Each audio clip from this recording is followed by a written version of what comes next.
বন্ধুরা আসসালামু আলাইকুম। আপনারা কেমন আছেন? আলহামদুলিল্লাহ ভালোই আছেন, আমরাও ভালো আছি। দূরেও কাছে যে যেখান থেকে আমার ভিডিওটি দেখছেন সবাইকে আমার আন্তরিক প্রীতি ও শুভেচ্ছা জানিয়ে আমি নতুন একটি রান্নার ভিডিও শুরু করছি।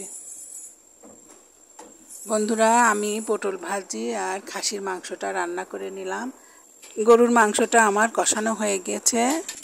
গরুর কলিজা ও তেল দিয়ে আমি মুগের ডালটা রান্না করে নিয়েছি। এখন আমি তেলের উপর বাগার দেব।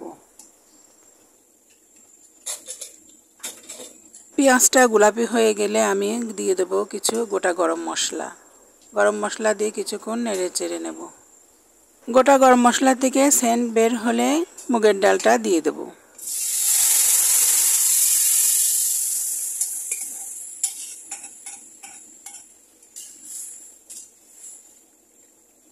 ডালটা দিয়ে কিছুক্ষণ কষিয়ে রান্না হয়ে গেলে আমি নামিয়ে নেব। গরুর মাংস রান্নাটাও হয়ে গেছে। একে একে সব রোস্টগুলো ভেজে নেব।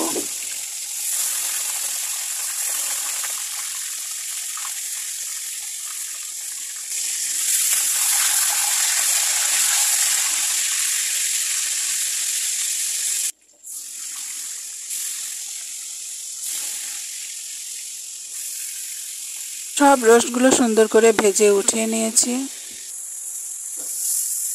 এখন মুরগির রোস্টগুলো রান্না করব, সেজন্য মশলাগুলো সুন্দর করে নেড়েচেড়ে কষিয়ে নেব।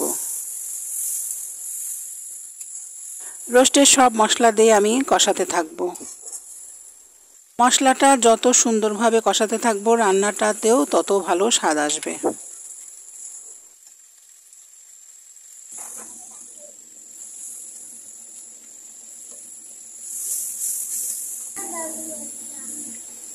রান্না করে নেই পাতা তাই নাকি? আমার সামনে গেছে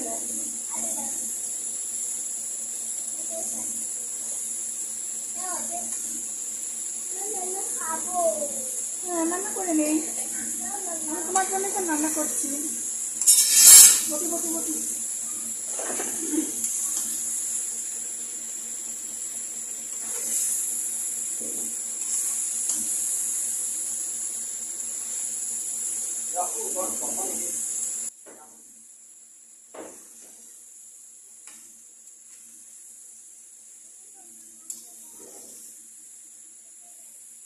মশলার মধ্যে রোস্টের মাংসগুলো দিয়ে কিছুক্ষণ রান্না করে নেব।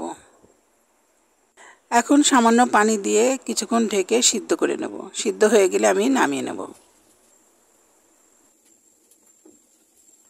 এদিকে আমি পোলাটা রান্না করে নেব। পেঁয়াজটা গোলাপি হয়ে গেলে কিছু গোটা গরম মশলা দিয়ে দেব। গরম মশলা থেকে সেন্ট বের হলে আমি চাউলটা দিয়ে চাউলটা ভালো করে ভেজে নেব। বন্ধুরা, আমি অনেক দিন ভিডিও ছাড়তে পারি না। আমি খুবই ব্যস্ত থাকায় আমার ভিডিও ছাড়াটা হচ্ছে না। আমার মেয়ের ঘরে একটা সুন্দর ফুটফুটে নাতি এসেছে, সেদিকেই আমি ব্যস্ত থাকি। আপনারা আমার সোনা বাবুটার জন্য দোয়া করবেন। ইনশাল্লাহ আমি সামনে ভালো ভালো ভিডিও দিতে চেষ্টা করব। আমি পরিমাণ মতো গরম পানি করে রেখেছিলাম। চালটা ভাজা হয়ে গেছে। এখন পানিটা দিয়ে আমি কিছু মশলা দিয়ে পোলাটা নাড়তে থাকব। কিছু লবণ দিয়ে দেব। কিছুক্ষণ দমে বসিয়ে রেখে আমি রান্না করে নেব। বন্ধুরা, আমার রান্না হয়ে গেছে। আজ এ পর্যন্তই। আল্লাহ হাফেজ। সবাই আমার জন্য দোয়া করবেন।